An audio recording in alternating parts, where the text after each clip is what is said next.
Okay, we're going to resume the staff developer meeting. It's 1:30. This is the agenda item 5 for the day. The public hearing, discussion and public hearing on a re-subdivision plat in Easton Park subdivision off Turkey Creek Road across from Anchor Park.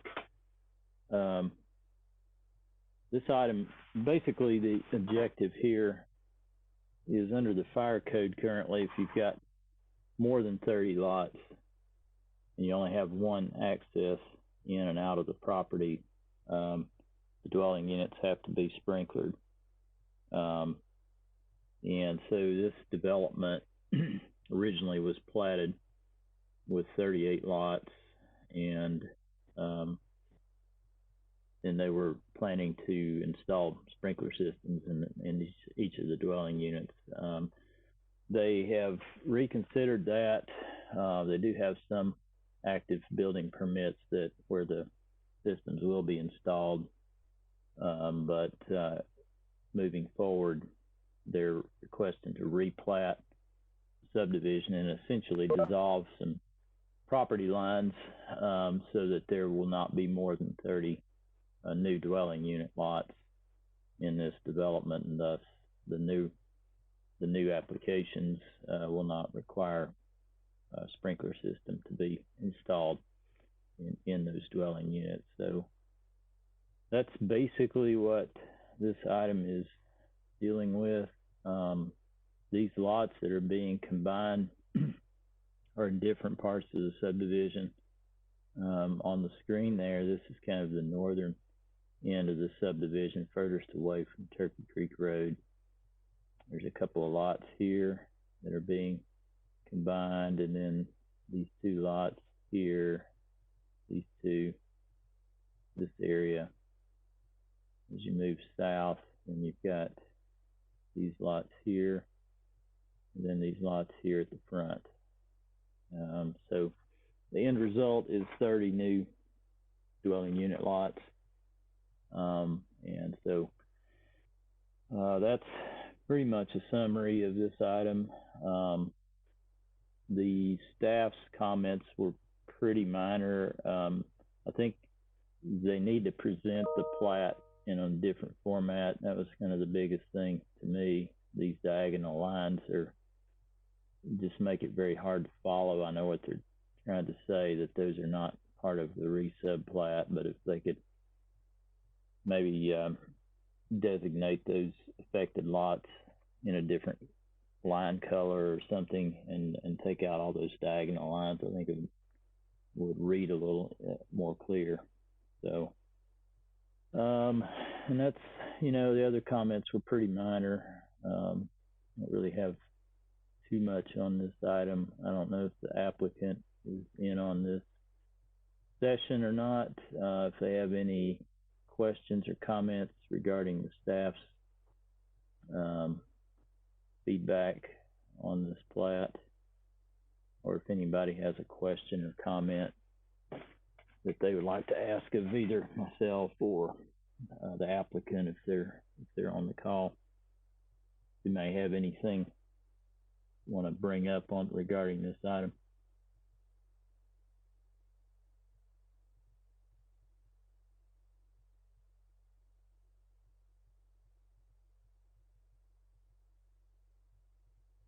Mark, this is John Anderson with Site Incorporated.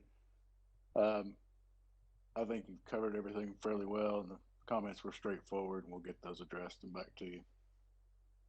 Okay. All right. Thanks, John. Anybody have a question or comment from the commission or board or others that are present?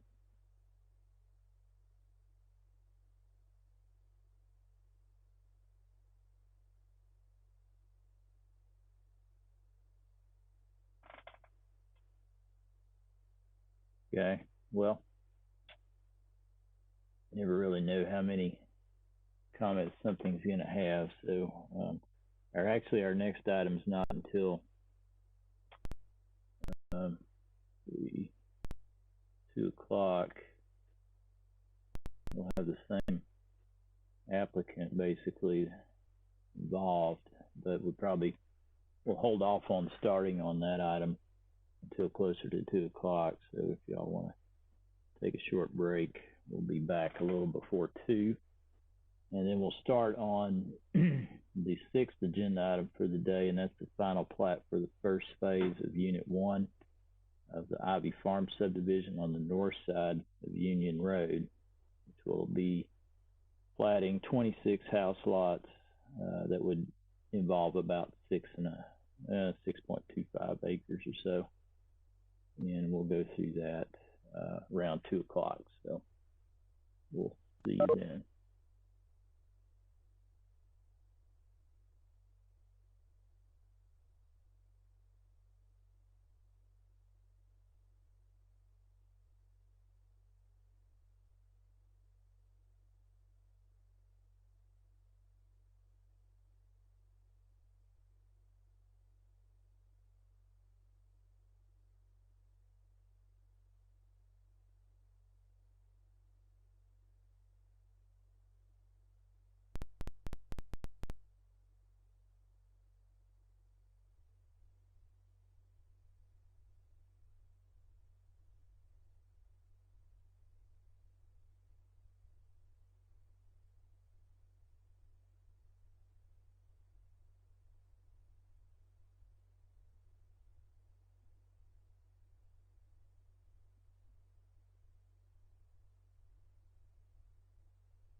I'll go ahead and get started on the next agenda item for staff developer meeting.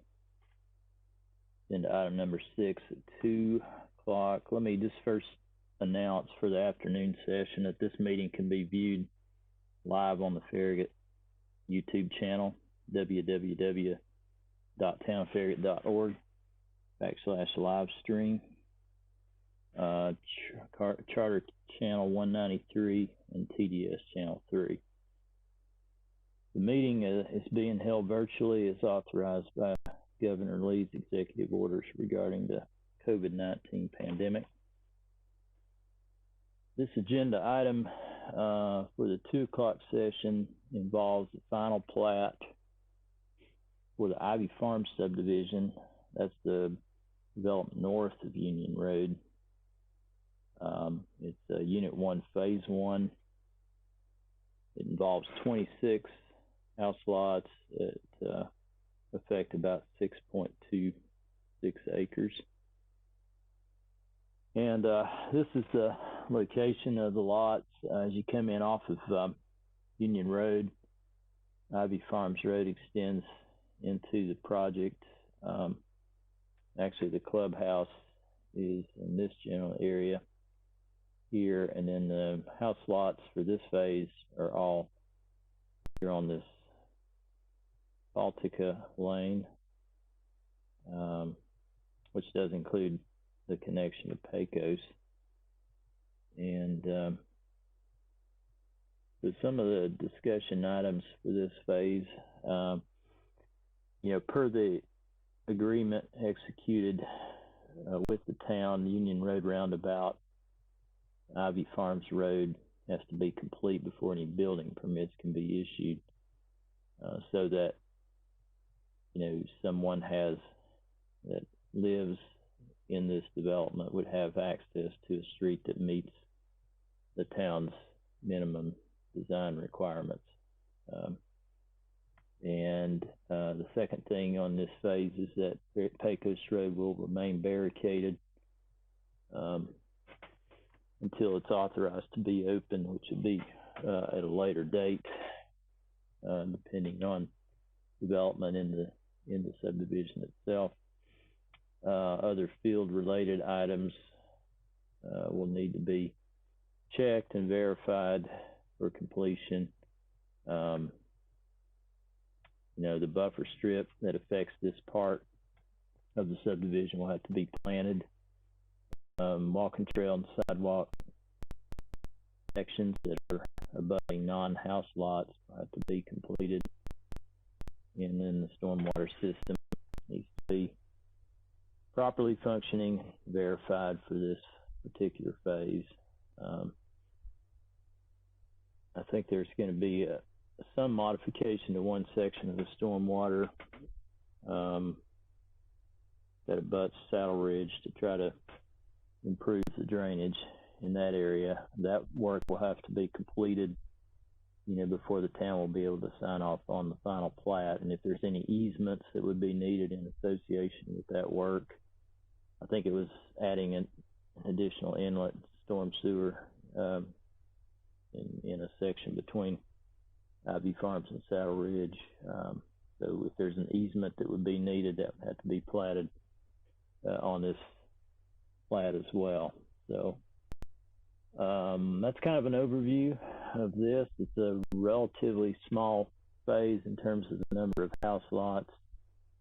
I'll be happy to try to answer any questions, or if there's anything that the applicant wants to add or ask regarding the staff's initial comments on the plat, and we can try to address those as well.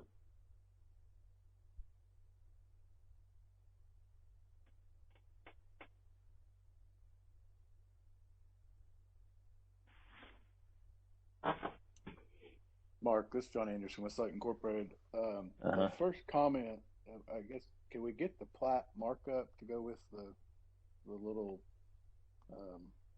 comment list that we got? Some of those are kind of hard to locate. Let me see if I can pull that up and share that screen. Hold on one second. Let me see.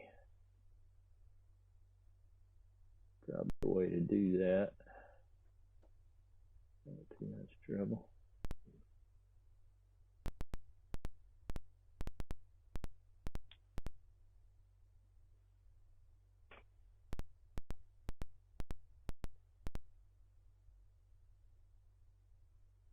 We'll try to, let me try to pull it up here and see.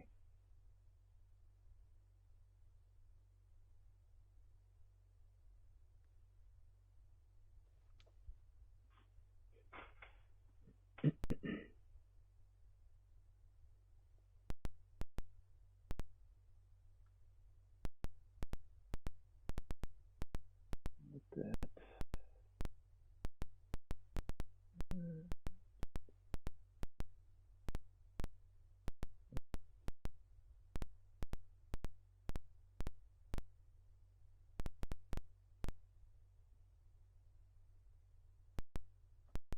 Yeah, I'm not sure if I've got that actually.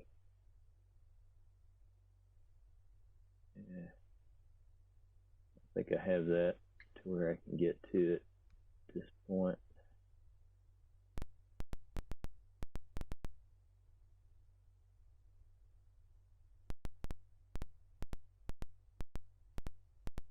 I'm not sure. What did you have a question on the summary? Maybe I could figure it out. The first comment had a red arrow pointing. I think it was on Daryl's comments. I couldn't figure out what that was referring to.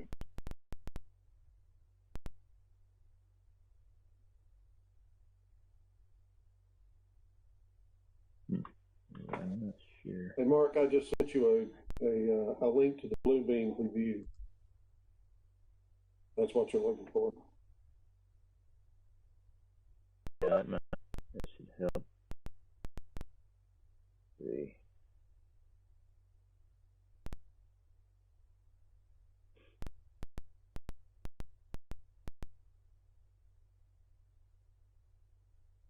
Wow, that's...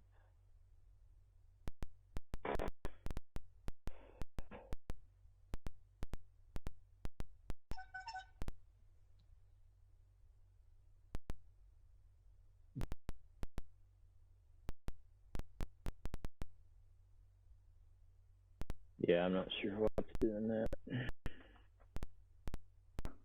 You know what he's talking about there? You got a red arrow or something.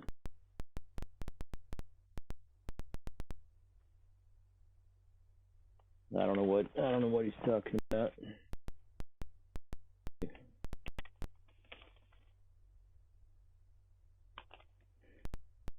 It was just the first comment in the PDF you sent with I guess it was the second round of comments once engineering finished the review. John, this is Daryl. Could you repeat that, please? The which comment is it? Can you read it? It's got a red arrow in the little picture, and there's no description or beside it. It doesn't say what it's referring to. That may have been one of mine. It's a problem with Bluebeam. Sometimes it will just throw, if I make a mark on the on the drawing, it will show up as a comment. The only one that I had, one of the comments was greenways adjacent to private lots must be constructed prior to final plat. And I had drawn there's two locations. I think the red arrow is the one. Can you tell if it's drawn toward lot 47? Yes, it is. It is. Okay.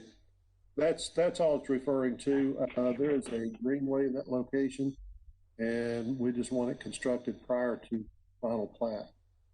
The reason for that is sometimes people will buy a home and they're unaware that a greenway is about to be out back.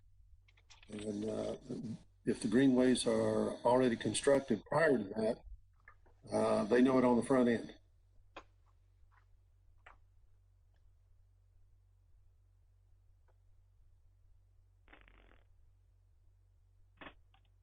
Does that answer the question? Yes, it does.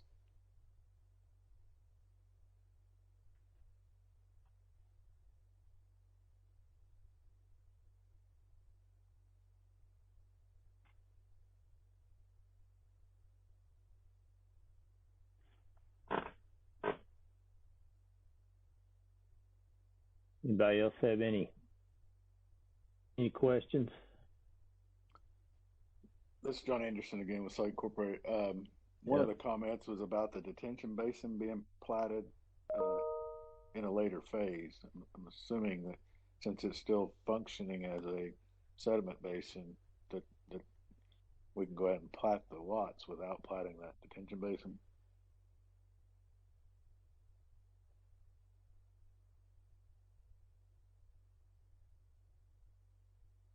Daryl, that's probably a question for you.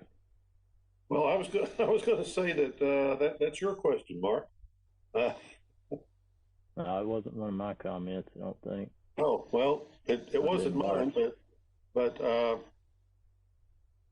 in my mind, I think it's reasonable that the detention basin, John's correct, it is still a sediment basin. I don't have an issue with it being platted in the next phase or in the next. John, can you tell me, is it in the next phase or is it still? Yes, it would be in the next phase. Okay. I don't see an issue with it.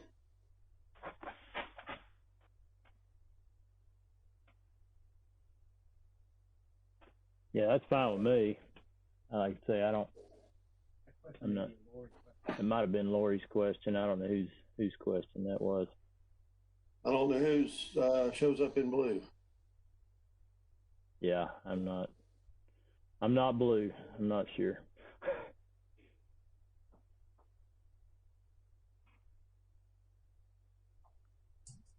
It says on mine that it would have been Lori's question. So. Okay. Yeah, and it might have just been just an information issue there. She's trying to find out how you all are going to approach that. So that seems reasonable to me.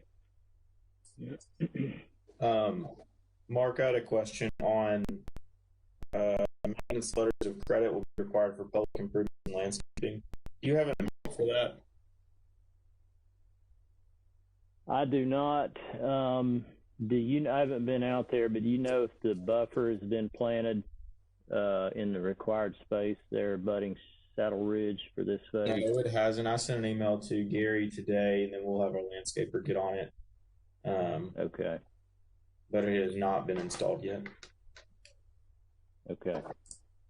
Joe, as far as maintenance of public infrastructure, if you look to the lower, well, you can't see the same screen I'm looking at. For roads and pedestrian facilities, the maintenance letter of credit is $60,000. Okay. Yeah, I've submitted for the one for $60,000 and for $135,000. I've submitted both of those on our end. Okay. So they should be here in the next week or so. I'll get an amount to you, Joe, on that. I don't have an amount yet. Okay. On the landscaping. But now's the prime time to plant trees and shrubs, so it definitely needs to be planted here before the end of the year. Yeah, I don't see any problem with that at all. We've got Eastwood is doing the landscaping, so they shouldn't have an issue with getting that done. Okay. Sounds good.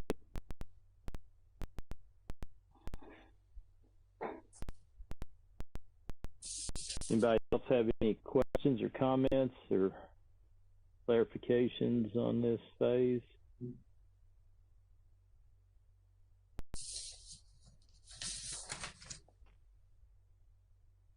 Guys, y'all have any other questions for us? John, or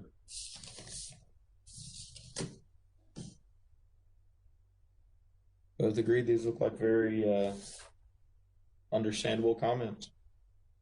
Okay. Well, if you could please get those updated by next Monday, end of the day, and have a comment response letter for that, and re-upload his revised plat. So we'll re-review it and have it ready for Planning Commission.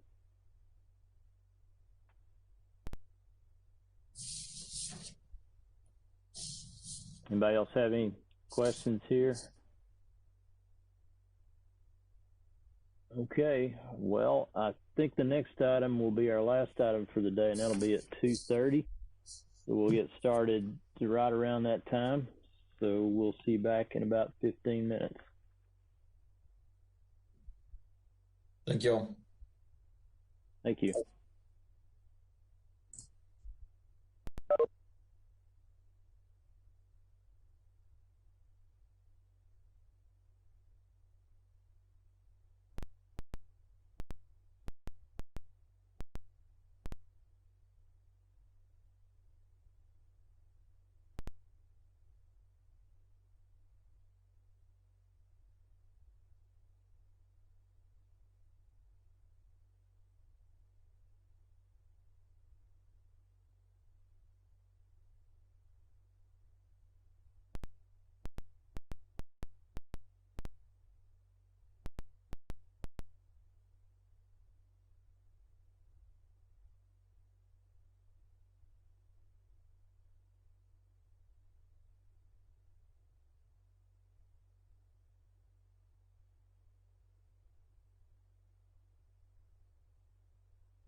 I'm going to go ahead and get started on the last item, the day staff developer meeting, 2:30 item.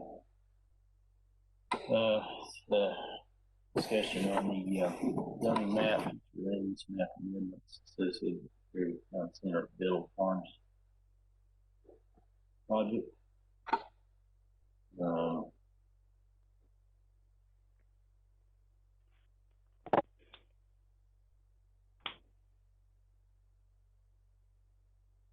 Okay. This, before I get started with this item, let me just announce, since there's been a break since the last item, this meeting can be viewed live on the Farragut YouTube channel, www.townoffarragut.org/livestream, or Charter Channel 193, TDS Channel 3. Meeting is being held virtually as authorized through Governor Lee's executive orders regarding the COVID-19 pandemic. So with that being said, this item, as you may remember, we did not have a discussion on this last month at the Planning Commission, and we wanted the applicant to gather some more information to have a more complete submittal for the rezoning process. And basically, I'm going to pull up here some of the slides. This is the PCD concept. The applicant is requesting that the entire area, as far as the zoning designation, would be zoned to planned commercial development. The floodplain, of course, is an overlay, so that would remain as floodplain overlay, which it currently is that already. And this is more or less the same concept that was conditionally approved by the Planning Commission a few months ago. To the left of the screen is Kingston Pike, lower part is Brookline, and the right side is Campbell Station, South Campbell Station. Top of the screen is Concord Road up here. So the commercial part, again, is the north part, closest to Kingston Pike, and then you've got the big gathering space, kind of lawn area in the middle here, and then you got the multifamily portion of the project on the south end, and some out parcels in the remainder. The floodplain, of course, over on the east portion of the development. You got a couple of potential detention basins over in that area as well. Let's see. Part of the updated submittal, the applicant included a conceptual grading plan. This is very generalized grading information. You can see the two detention basins over on the southeastern part of the project. They also included other requirements specified in the planned commercial development for rezoning, landscaping, lighting, signage, more detail about building elevations. These are kind of what the multifamily buildings are envisioned to look like. It would be proposed as 4-story. That's generally what they would look like at this point. This map here shows the envisioned common open space proposed by this development. The main public spaces are going to be in the central gathering space, and then along the linear park, the floodplain area. And there's other areas where, more public-private gathering space will be provided, like between the commercial buildings in the front area, this area here along Brookline has an opportunity to be kind of a small passive park area. So that's kind of what they're envisioning with that. And then the public street, public area plan, the shaded areas are proposed as public streets, be owned and maintained by the town. As you can see, the central gathering space would actually be something that would be owned and maintained by the town. Then this street that goes out to Concord, probably going to have to be reconstructed. It's pretty bad shape, but that's being proposed as a public street.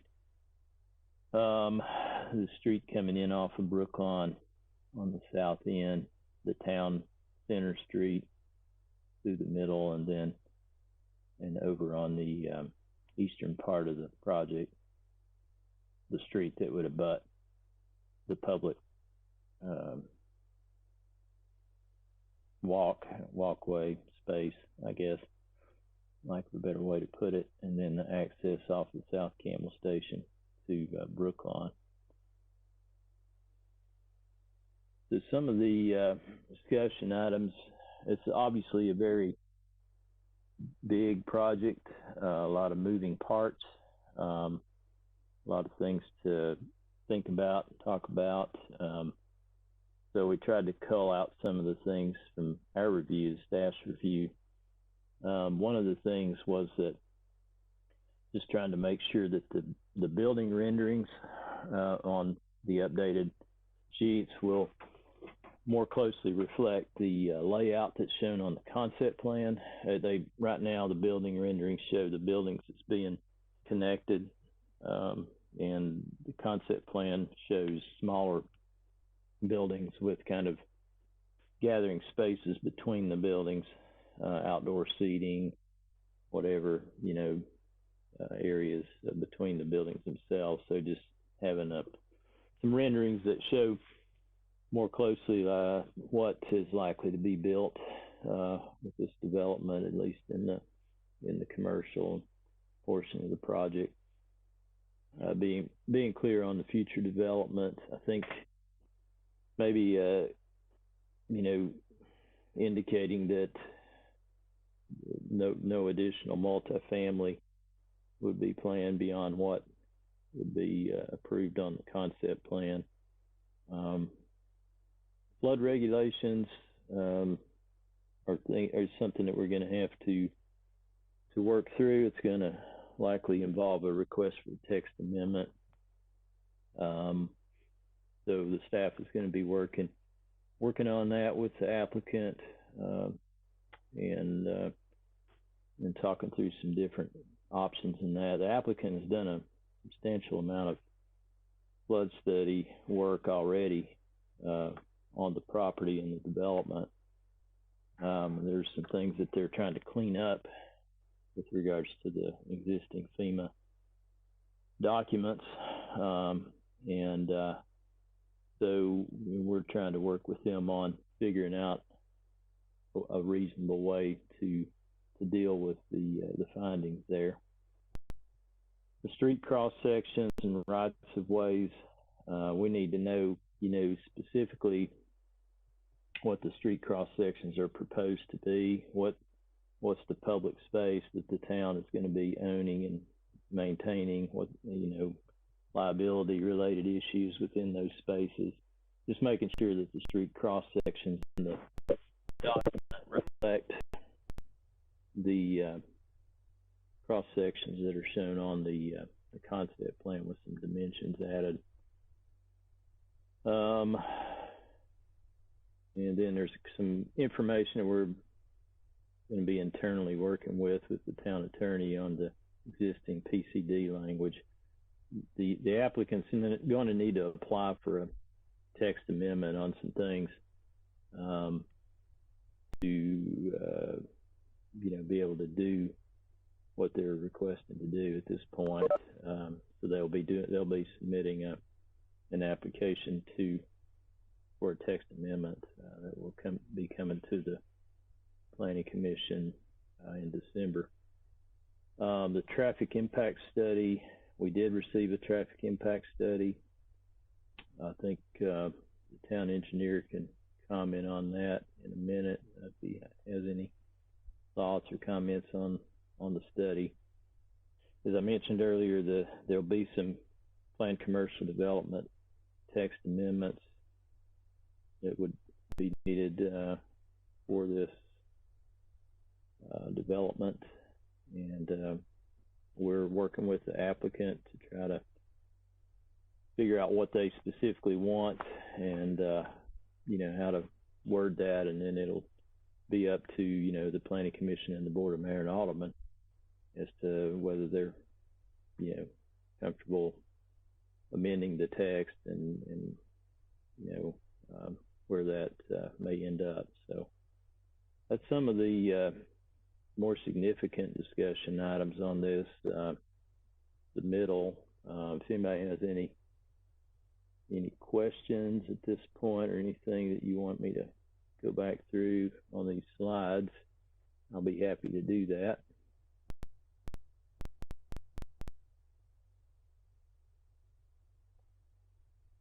Mark, Mayor Williams. Mm-hmm. Yes, sir. That slide right there, I see a white area that's, let's go down Concord, or the road that goes to Concord Road, where the creek goes underneath the bridge. I see green along through there. I see a line that dips into the road there. Looks like it must be some sort of property line, but then I see that white space is not part of this project. My concern is that we not have something that's not part of the project to be dipping into the part that it is. And also my concern is that that large stand of trees along the creek is protected. If that's not part of the property, then I'm not sure we've got much control over that. I do not want to see those trees messed with, that whole stand of trees, and I'm not sure why all of a sudden we've got that piece of the property not part of this development. My understanding was that it was going to be everything on the west side of the creek, and that's if that's not the case, I'd like to know why. Thank you. Mark, this is Bud. Yes, sir. Mayor, I want to make sure I'm looking at Mark. If you can you move your cursor to where the mayor, or where you think the mayor is referring to, right in there? Is that correct, Mayor? Yeah, that is correct. I see that line dips down below the walking trail into the road. Yeah, and that has always been that case. The reason, and you probably can't see it, it's very, very faint.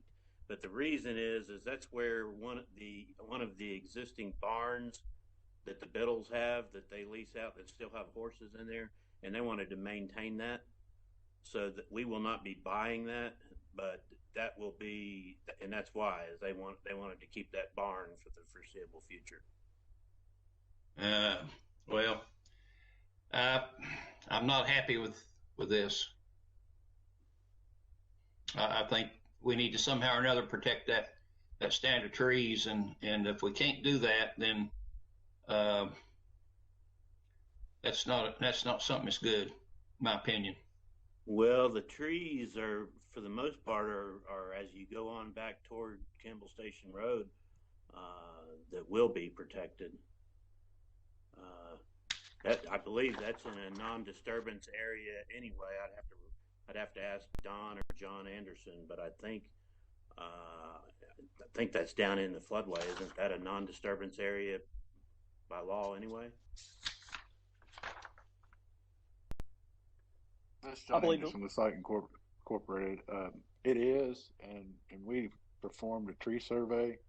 It's included in part of those slides.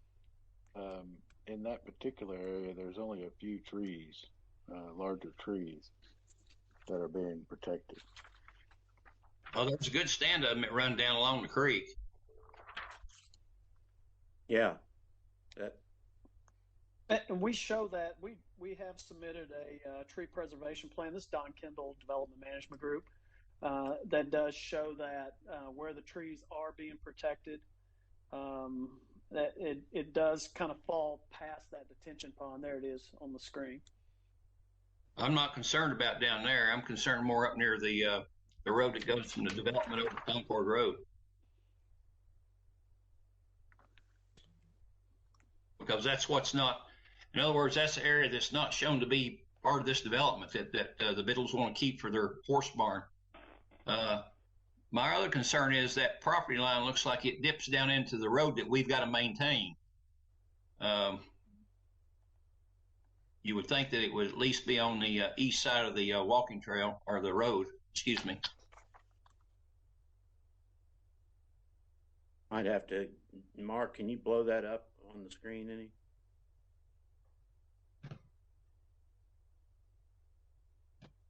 I don't think so. Let me see if I can. Oh, no.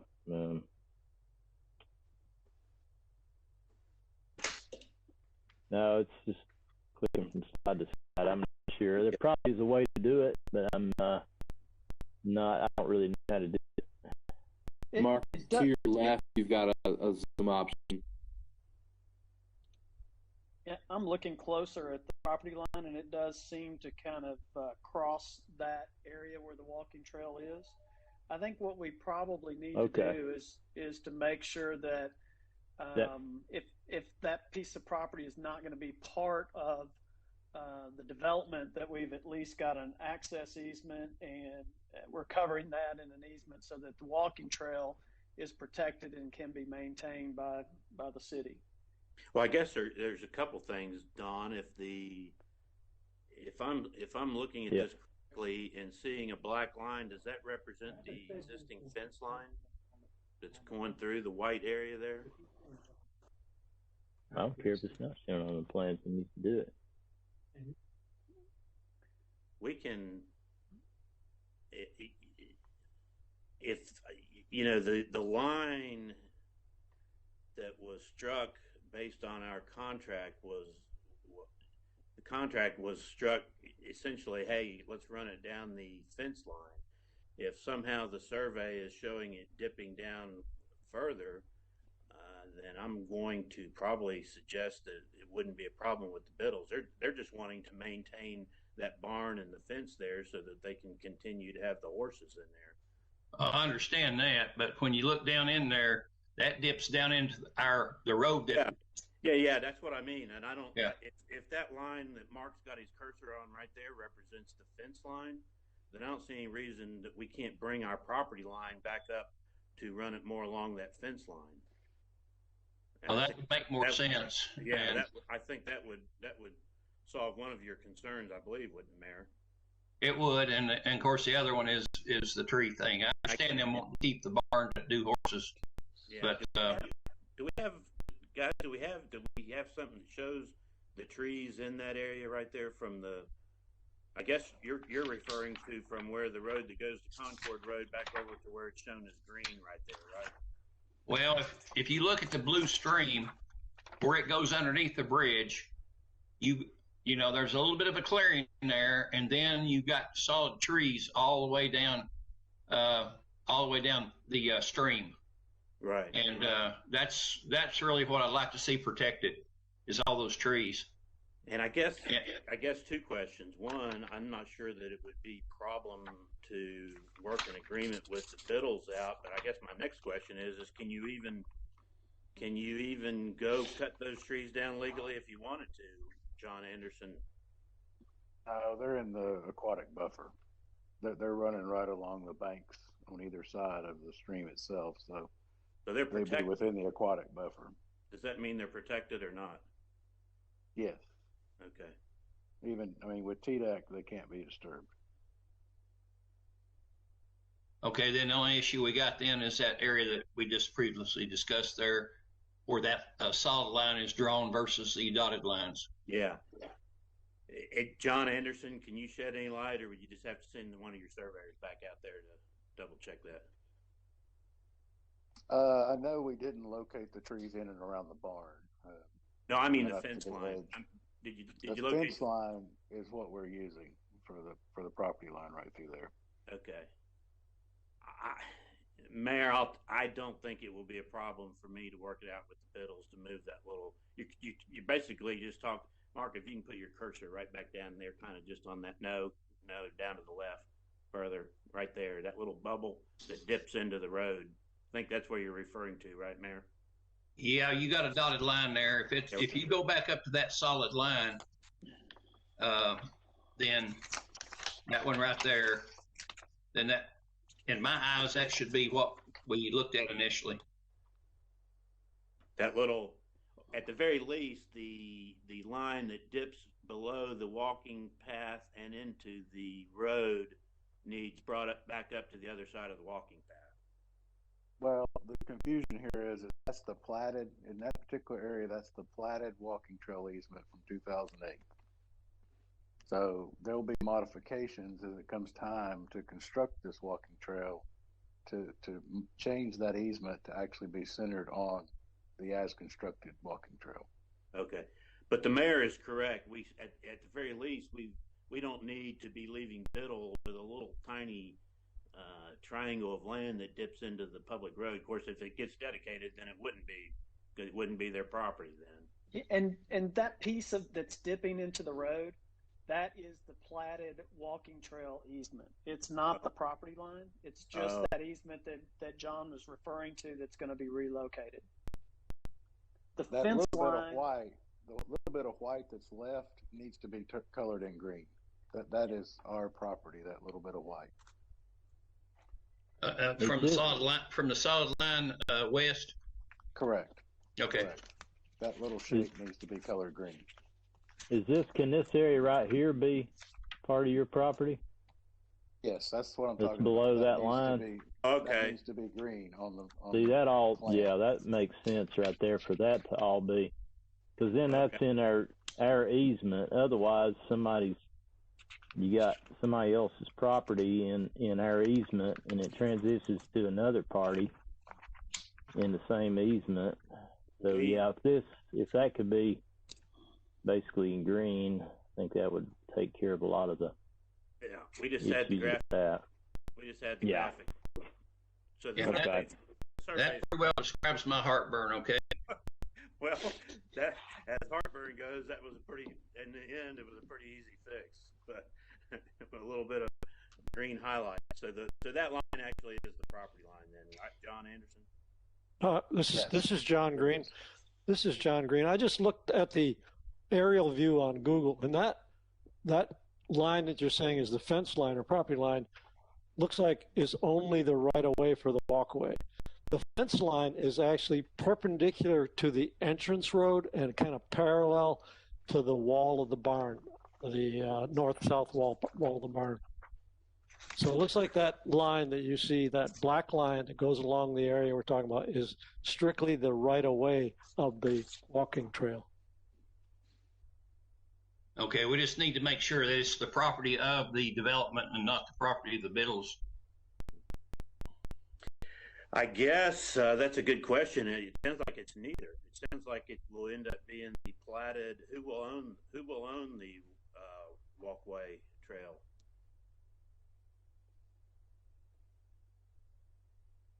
Oh, the property owner will own it. I think the intent was that was going to be dedicated to the town as part of the open space. Okay, now that's hard to tell by the colors of green there, which.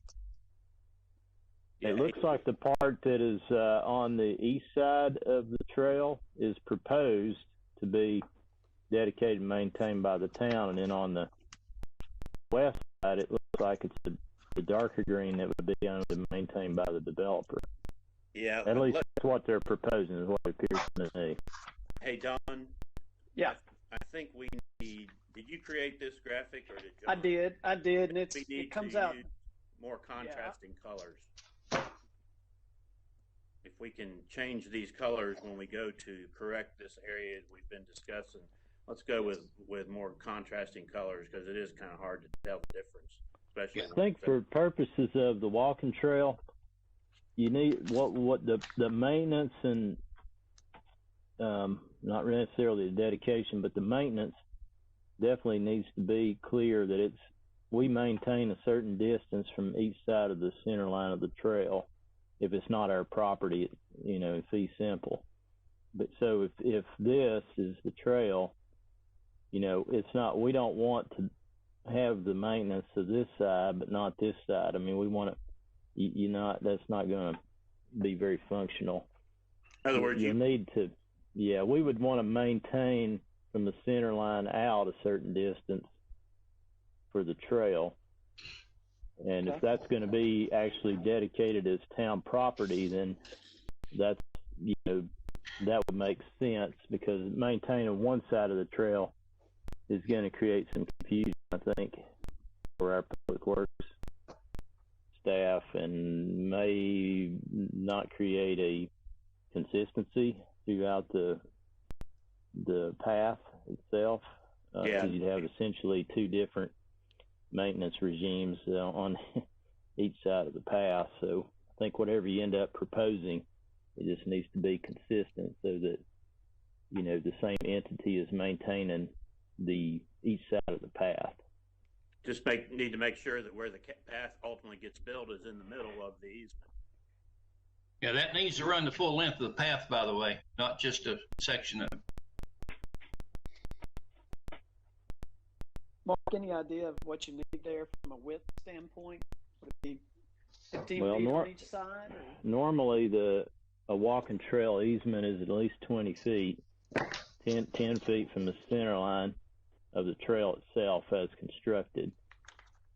It could be wider. That's usually the smallest that it would be. Our paths are, the minimum's 8 feet. If you want to make it wider, or it's wider, that's certainly fine, especially in this kind of setting. But that's going to be the minimum. Okay.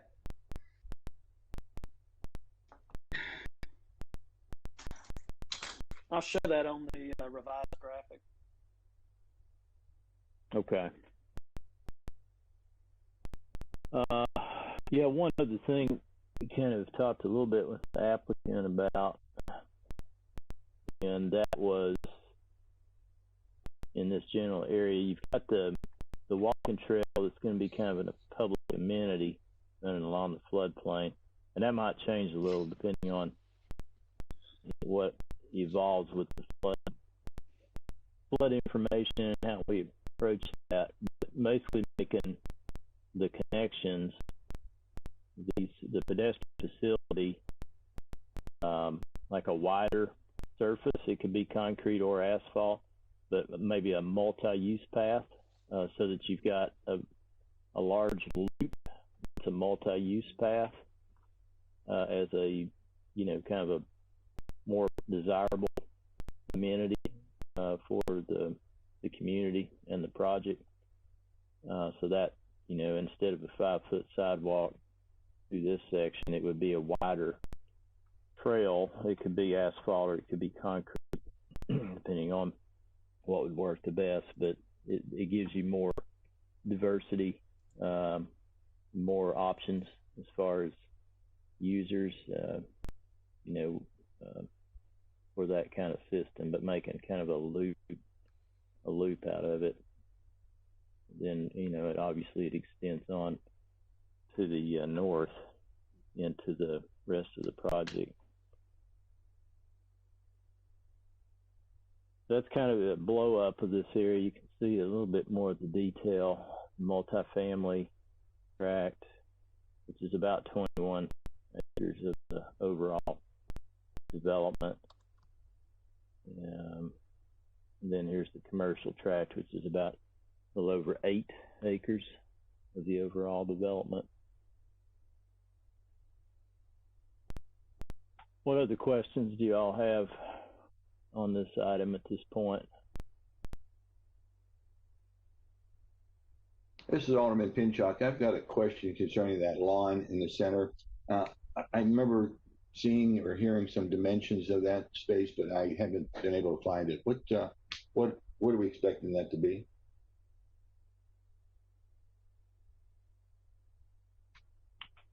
Do you know what that is, Don? At this point, I don't have that in front of me. I think I had it at one time. Yeah, bear with me, and I should be able to give you an answer to that. I just got to make sure my scale's right. Give me just a second.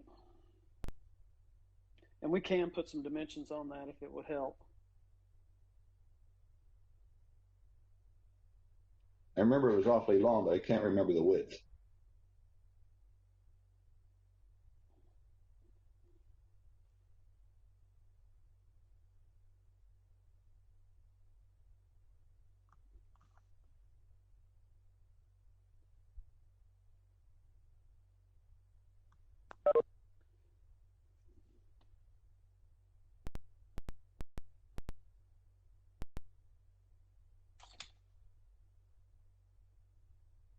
About 270 by 70.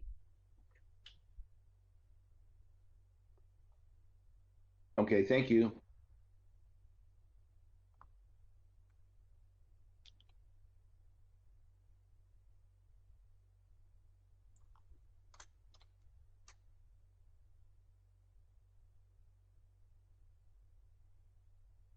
Anyone else have any? Don, was that just the grass? Because I'm showing 330 by 75 on my notes. Yeah, I was just taking the grass area. Okay. I think we were figuring the those paver areas in the overall, because during events you would close that area off and take advantage of all of it because we took the curbs out. Okay. Thank you.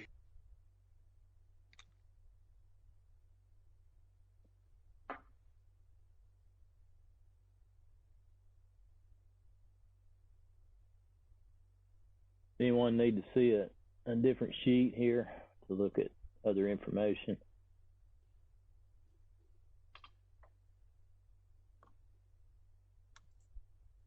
This is kind of their landscape plan, very conceptual, but you can see there's quite a few proposed trees. At least these are the detention basins, which have required landscaping.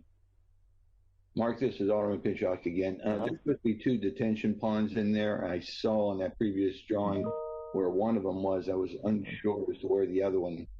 I think these are the 2 here, this one, and then this one. Okay, that one there wasn't shown earlier, I guess. And then if there is going to be common area space there, it would be that space in between then, right? Is that correct? Yes, it would be space out in this area. Yeah. No, I'm talking about, I thought there was talk at one time maybe of an amphitheater or something. Where would that be if there was something like that developed into this plan?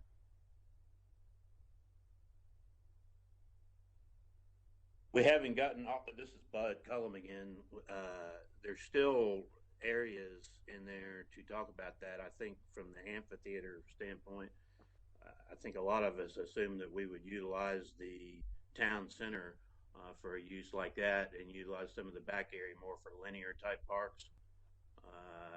I don't know that it has to be that way. I think that's kind of where I saw a lot of the comments going, is if we're going to have a grouping, that it might be better to have it in the town square there, where you have the restaurants and more walkability from people that are coming in off site.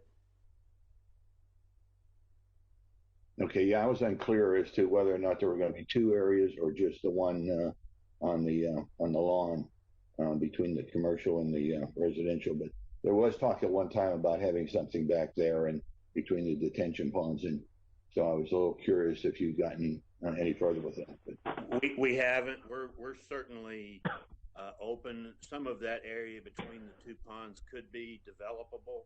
That's one of the points where we said we would put a deed restriction or whatever to make sure that could never be multifamily. We'd like to be able to utilize some of it, but there's also still land that we're willing to try to incorporate into the walking trail and park system also. You're saying no more residential back there. Were there any thoughts or plans for commercial or anything other building structure type proposed? I don't have anything concrete. To be honest with you, we've had several people mention the concept of coming back in with townhomes, fee-owned townhomes, not rental, and that's a thought. As I've told everyone, kind of have my hands full right now trying to get this part of it finished and want to focus on that later. The one thing I certainly am willing to agree to, though, is that there would never be any more apartments put on it. And so I've had other planning commissioners and am I speaking to Alderman Pinchot right now? Is that who? Yes, you are.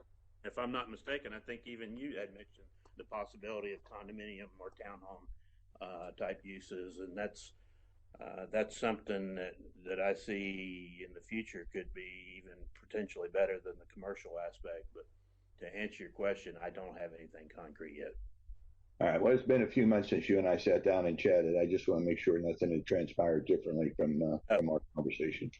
That's still the same. If anything, you had a good idea that's been mentioned and discussed somewhat amongst the development team. But like I say, we kind of got our hands full right now. Understand. All right. Thank you. Mm-hmm.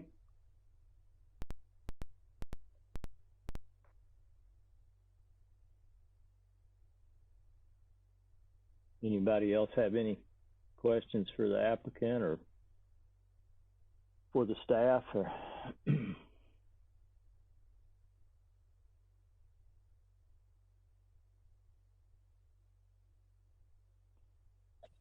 Mr. Cullen, this is Commissioner Bellamy.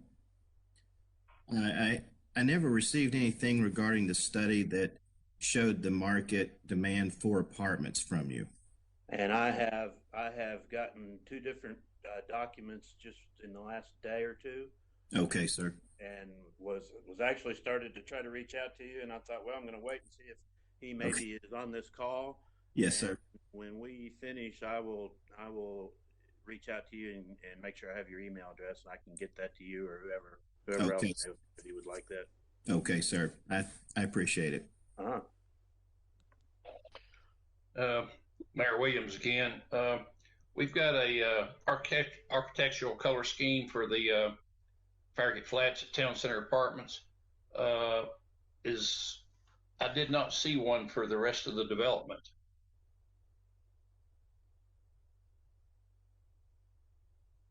As far as the commercial part of it, I think that's something they're updating, because that was one of the staff's comments, is that the renderings that they showed, which we have showed to the Planning Commission in the past, show the buildings to be more of linear connected buildings, as opposed to what they're showing on the concept layout, where they're smaller footprint buildings that are detached.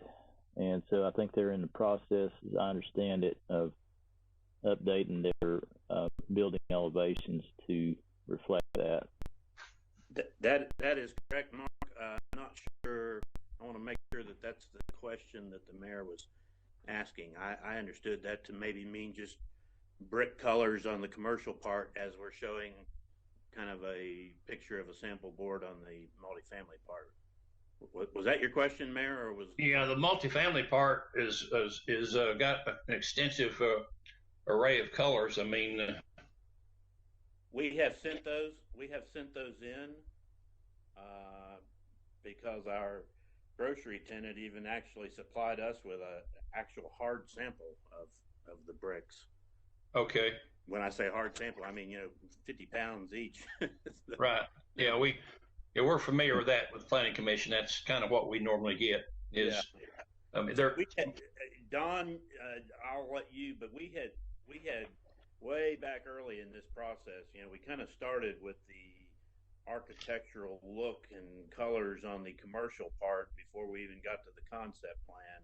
So it's been months and months and months, but we have submitted that and can, if it's not a part of this part, we can resubmit it immediately. It's not, and my recommendation would be let's do a sheet similar to the one you're looking at for the commercial piece of this that kind of outlines all the different brick types and colors, just so that there's some consistency there. That's what the Planning Commission likes to see. Yeah. This is John Green. I have a question. That slide is right there in front of us. Where is this monument? Monument front, monument side? And the reason I brought that up, that's what the applicant is, I think, proposing at the entrance there at Kingston Pike and possibly Concord Road, but definitely at Kingston Pike. And so that's something that I think they'll want to get the feedback from the Planning Commission on, because we've talked about having an iconic element for the development at the entrance. And so I think that's, as I understand it, I think that's what they're recommending or proposing at this point. Mark, this is Alderman Pinchuk again. You just said Kingston Pike and Concord Road. Did you mean Kingston Pike and Campbell Station Road? No, Kingston Pike, the main access off Kingston Pike to the main street, right across from the baseball field. And then I think the other one was actually at the access point on Concord Road. No, Brookline. Is that not right? Good. No, what the intention is for this iconic element to occur at the main entrance on Main Street, Kingston Pike, and then what we're proposing on the other entrances is more of a smaller gateway ground sign. It's very, very small in stature, probably 6 to 8 feet tall. Mark, there's a rendering, I believe, as a part of this submittal, maybe even the first page, that kind of depicts that what you were just looking at, those two iconic towers, kind of depicts what that would look like in real life. I don't know. Mark, that's either going to be on the signage design element sheet or the site signage location plan. There's an image of the one at Kingston Pike, so you can see it in relationship to the rest of the center. Well, this is Alderman Pinchuk, and I would visualize that entrance off of Concord Road would probably be the least used. And I wanted something to put out there. No, we're not showing anything at that entrance. Good. Yeah, I was a little bit unclear because it did indicate that there was going to be something out there at that access point, but I couldn't remember. Yeah, it's called to be a ground monument gateway sign. I didn't even know we were doing that, frankly, Don. Yeah. Okay. Yeah, we're showing those at Concord, at the three entrances off of Brook Lawn. Two entrances off of Brook Lawn, and then the entrance off of South Campbell. As basically just letting you know that you've arrived at the fair. Just a directional sign, what you're talking about. Yeah, it's a small monument. And there's an image of it as well that we have sent into the town. Mark, that came after the original submittal, if you'll recall, so I'm not sure if you have it handy or not. I don't have that handy, but we'll definitely include it in the information that we'll send out to the Planning Commission and the public next week. Yeah, Mark, this is Bud again, and the obviously, the signage can change. That was our architect's initial take, and we really thought it fell into that iconic look. I think it shows a lot better as when you can see it in a rendering, and when you can show the Planning Commission that rendering that depicts those as you're coming in off Kingston Pike. I really would be curious to kind of get everyone's take on it, because we were pretty excited about it. But it doesn't have to be that way. We're open to other suggestions, but that one rendering really sets that off, because you see both of those towers on either side as you're entering Main Street. I would say if it's possible to incorporate that rendering with the modifications you're making to the building elevation for the commercial part of the development, so that all of it is kind of, compatible with the concept plan. So it's kind of what you're roughly likely to see as you come into the development based on the concept layout. So if you could kind of include that with that update, that would be helpful. Yeah, Don Kendall, I thought that image was slide 1 of what we submitted, was it not? It's not. No, it's not on the cover, but it's included in 2 locations. The entry at Kingston Pike is one of the images that is on the signage design element sheet, and then it also shows up on the site signage location plan. But you're sure it's not in this series of slides that Mark has up right now? So we can go. Well, I only have a select portion of the of the information that was submitted, because a lot of it was, I was really just kind of providing a snapshot at this point of the major components, I guess. But we'll certainly have that information for whatever you all update by Monday. We'll include all of that in the packet, so that everyone has a chance to look at the full submittal and formulate any questions or thoughts that they may have. Mark, would some of this be also on the something that the VRRB will see on the landscape and signage submittal?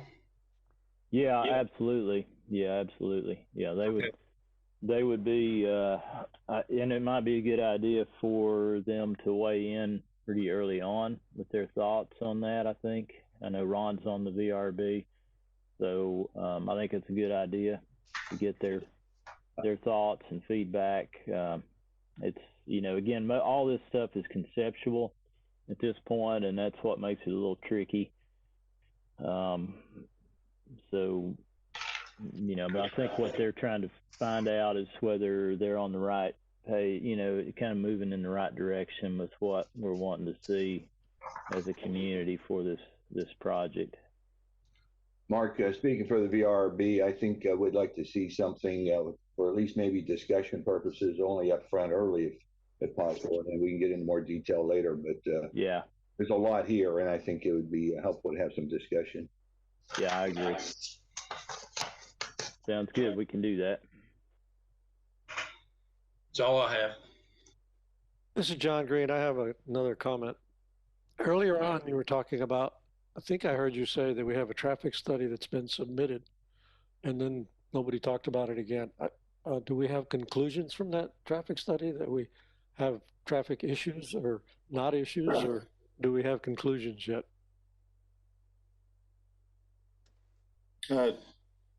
Hello, John. This is Daryl Smith.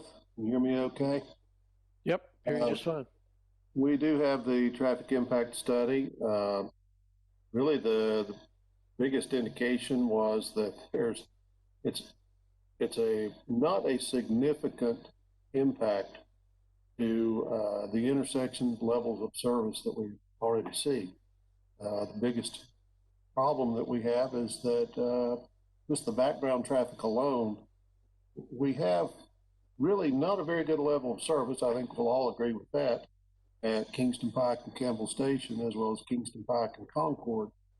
But they really didn't feel like this contributed heavily to, it's not like it makes it that much worse, just maybe a little. Well, I bring it up because, as we all know, we've had a barrage of comments and criticisms about the effect of traffic on Concord Road, and I think we need to be prepared to address that straight out. And sure.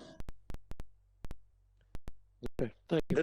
This is Bud Cullum again. I think Daryl, correct me if I'm wrong, but I think the traffic study is pretty clear that we're not creating, our development is not creating a problem on Concord Road.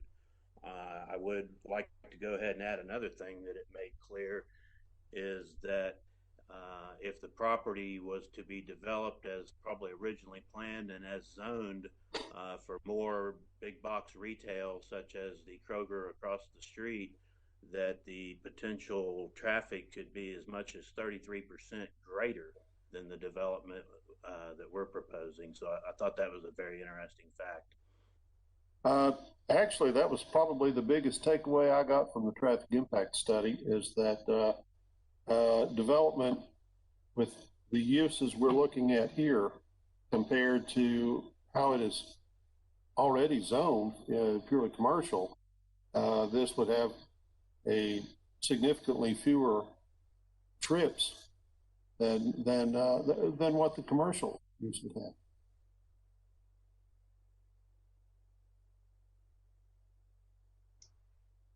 Mark, I may have missed the. I think there was a land study or something, maybe FEMA or something that had something to do with the drainage and the water. Have we discussed that, or was that?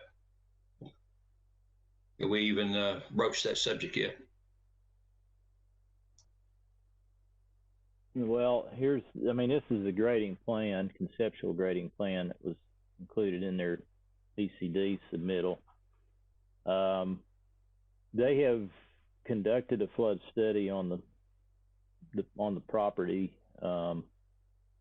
They are going to be requesting some amendments to the flood map, and basically the issue at this point, at least with the information we have, is that the buildings, there's about 5 buildings closest to Kingston Pike, will not be able to meet the current 4-foot freeboard requirement that we have. It'd be about 2 feet above the freeboard.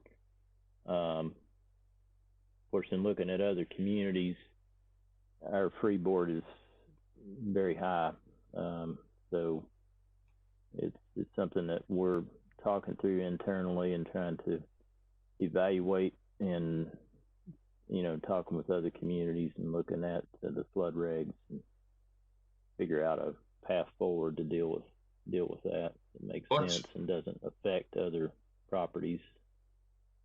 What's the FEMA recommendation? What now? Yeah. What's the recommendation? Yes, sir. We're formulating that right now. We're trying to figure out what would be the best way to deal with this. Some communities differentiate between residential structures and commercial structures or non-residential structures. They have higher standards for higher freeboard requirements for residential. My understanding is the residential component of this development can satisfy the 4-foot freeboard requirement. There's just a current issue out closer to Kingston Pike, which it really, frankly, is never, to any of our knowledge, ever flooded. But this area out here next to the Smart Bank is just a lower part of the area, and it's where the 5 buildings, would not be able to meet that current freeboard requirement. So we're trying to evaluate that to see how to address that, and it makes sense.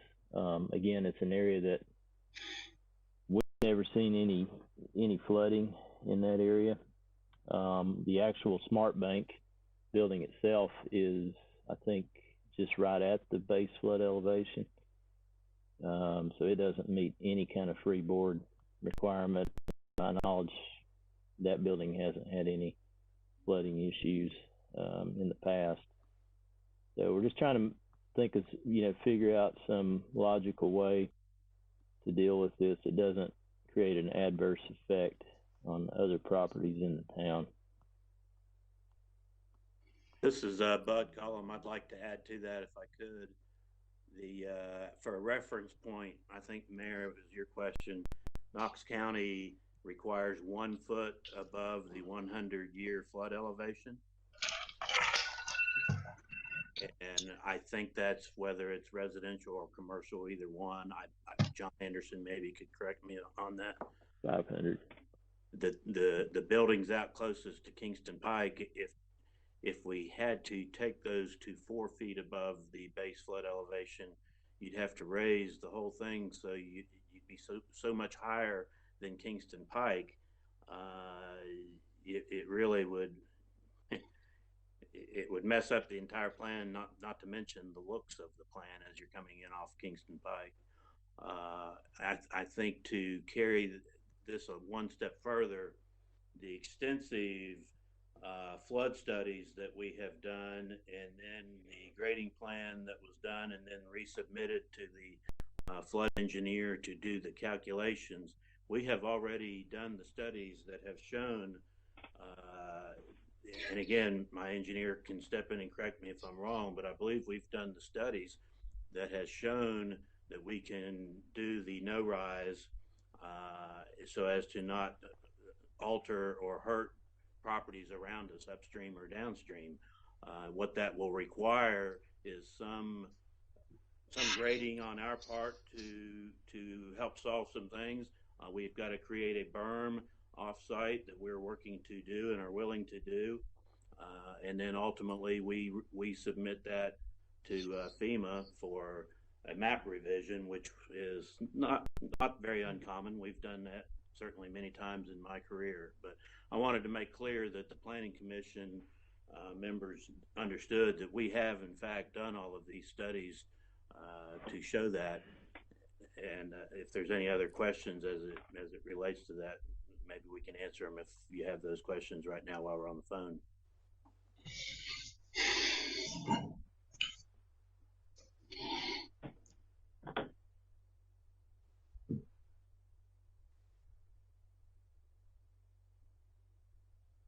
I guess it's probably best that we just make sure we're ready to talk about that when it's in public forum. Yeah. Okay. That's all I got. Thanks.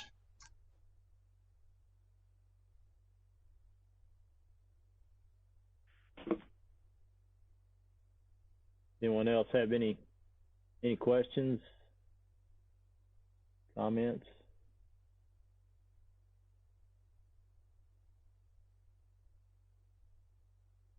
Okay. Well, but if you all could get those revisions in by Monday that we've asked based on the initial review, the ones that were requirements that needed to be addressed. I think we talked through some of the comments and suggestions, and then we will reevaluate that and have it on the agenda for the Planning Commission to make a recommendation on this month. All right, Mark, while we're on the phone, and I may turn this over to Don, a couple other questions. He's kind of put a form together to get to you. Can we talk the text amendments as it relates to the PCD? We're still a little bit hazy on those.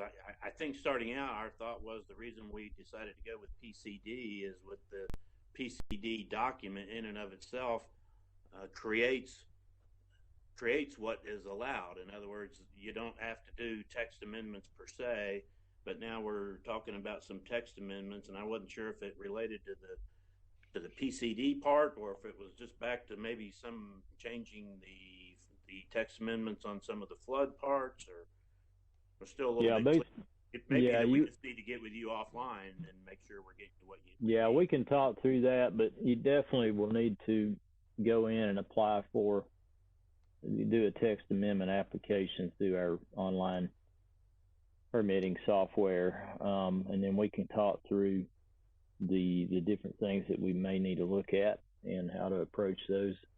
The flood regulations is not necessarily going to be a PCD thing, but that's going to be something we'll have to look at.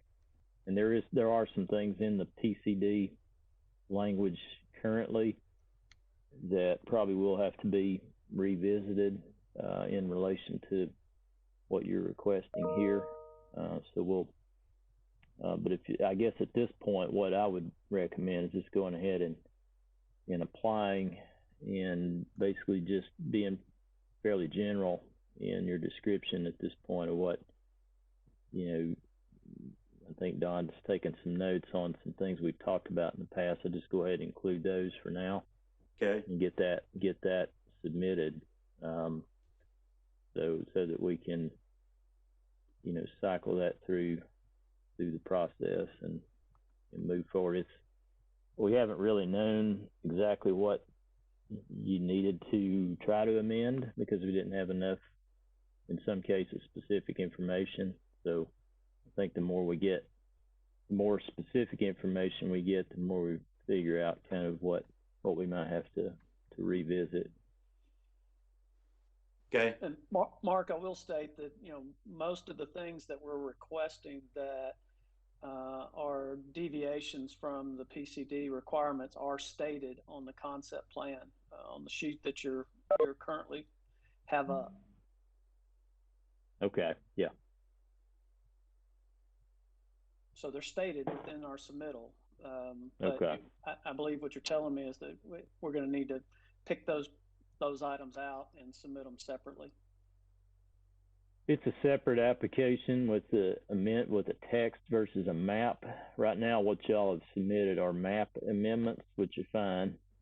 You've got the changing the zoning map to planned commercial development, and then the future land use map to mixed use town center, or the entire development. So, and that's fine. But then there's a separate application for a text amendment that's independent of the map, because the text is not the same as the map. So that's what we lack at this point. Does that also need to go to BOMA? Yes. Yep.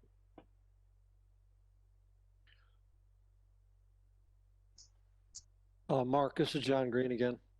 Mm-hmm. So we're going to have some of the zoning changes that will be submitted for the Planning Commission meeting. We'll talk through those as a workshop item because they haven't submitted the application for that yet, but we can certainly talk through those so that there's a good understanding from the applicant's perspective of your all's, at least the Planning Commission's thoughts on what might need to be revisited. So we've already talked through some of those things already, with the commission. My understanding of the zoning changes it's not a problem. I think the problem is for the public to understand exactly what we're changing from and to. So whatever the material that we're presenting at the Planning Commission meeting, I think it needs to be clear what the as is and what the will be. And because I think the changes are really minor with regard to intent of use of property. But everybody thinks we're approving changes that are going to allow us to build apartment buildings. It's kind of what I think the general concept is. So we need to make sure that people understand what it is we're actually changing. Well, I think we can expand upon those notes that are on the sheet that you're looking at on the screen right now to identify what the current requirement is and what the proposed requirement is, so that it's very clear. And I agree that most of the changes that we're asking for are minor in nature and have been thoroughly vetted and discussed with the Planning Commission. I agree, but what I'm looking more at the public's view of this rather than the Planning Commissioner's view of this. Yeah, and changing the notes probably is not going to help the public much. We need to have the drawings clearly show what we have now and what the changes will bring. I think that will help us get through this without a lot of public misunderstanding of what it is we're trying to do. And the better they understand what it is we're trying to do, I think the easier it is for everyone involved. That creates a few challenges for us in just trying to depict that at scales that are bigger, but I think I understand what you're saying, and we'll take every effort in the package to note where we're deviating from the current standards on all the sheets. And if it creates a challenge for you, you can imagine how it is for the general public guy doesn't do this for a living to try to understand what it is we're trying to do. Understood. This is all Pinchuk. I think those notes on your drawings are just so small. If you could just put that on one sheet and throw that up so we could discuss it and be easier for everybody to read and understand. Well, those notes are good. Those notes are good for the Planning Commission because we get a chance to sit down before the meeting. We get this information a week ahead of time, and we can sit down and read all these notes and try to figure out what that means. But when it comes to the meeting, and we have people listening in and calling in, we need to have somehow that they can kind of see this in the most clear presentation that we can come up with. I think it's really important for us all, for you, for the developer, as well as for the planning commission and for the town staff. Well, you know, Mark's just blown that up, and I still can't read it. So. Well, I agree with Commissioner Green. We do need to make it plain for the public.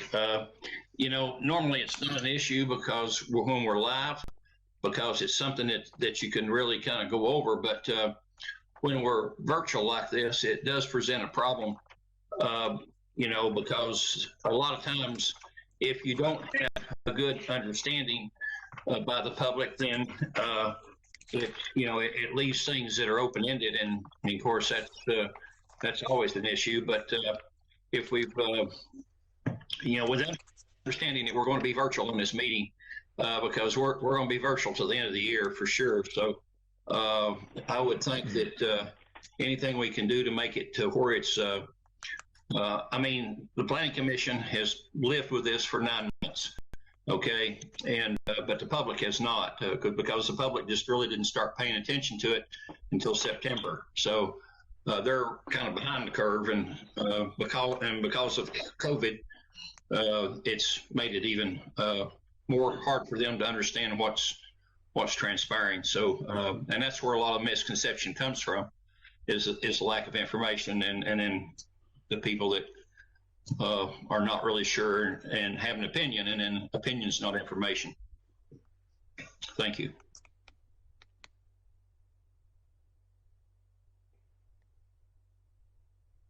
Does anyone else have anything on this item? Okay, well, if y'all have any questions between now and resubmit, just let us know, Don. But will do. We'll go from there. All right, thanks everyone. We appreciate it. Thank you guys. All right, well, that concludes today's staff developer meeting, and we'll have these items on the Planning Commission agenda for their next meeting on November 19th. So we'll talk to you then.